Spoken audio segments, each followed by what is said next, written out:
Let's talk about the previous administration, Ainsley.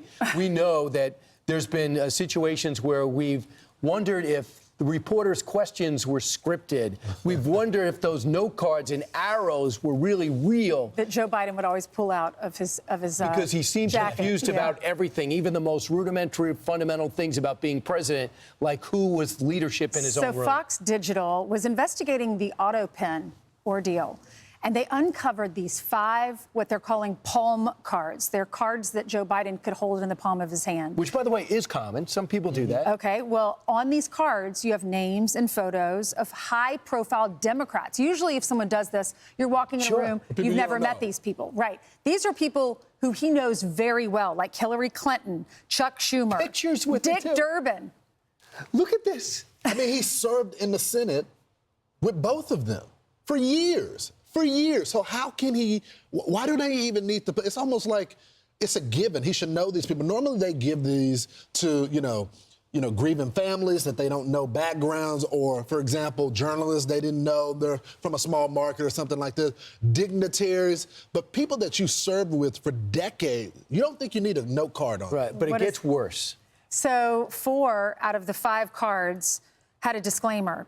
President has seen, meaning the president's already seen these. But the 5th card details an ABC News reporter's question to Joe Biden during a press conference and did not include that stamp. So was this a question that she turned in advance? Yeah, because it was asked. So this is Mary Bruce of ABC.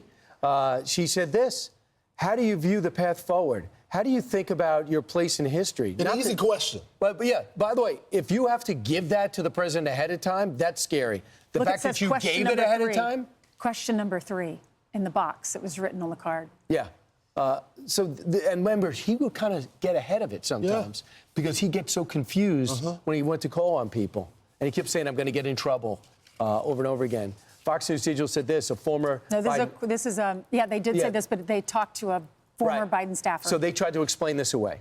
And they said this, a staffer told Fox Digital that listing notable attendees in bios is standard operating procedure for briefing materials. It's not true. That's not true. I mean, I don't think Donald Trump would need this. No way. You don't see, the only time you see him pulling out a sheet is if he's going to go toe-to-toe with the media, and he'll bring, hey, look at these facts that I have with it. Or if he has a speech, sometimes he doesn't have the permit, he'll bring it out. Or if he has something on an easel like he did, That's exactly right. Which saved his life when he turned to it. When he was talking about the immigration. But generally, and I think the press corps would back me up on this, he knows the reporters by name, and he calls them. Right. He doesn't even have a staffer call them. He calls all of them. Even the people he doesn't like. You're a Tubber reporter, but go ahead. Fake news. Right. You're probably turning your cameras off right now. But I just love that they're going, Donald Trump is losing the 25th Amendment. Really? You saw him do 4 press conferences in one day? No one's handing note cards to him.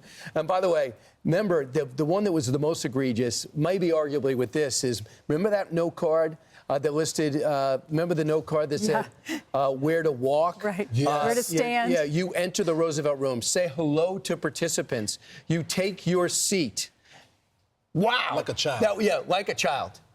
By the way, most children would hand it back to their parents and go, I know. I got it. I'm Steve Ducey. I'm Brian Kilmeade. And I'm Ainsley Earhart. And click here to subscribe to the Fox News YouTube page to catch our hottest interviews and most compelling analysis.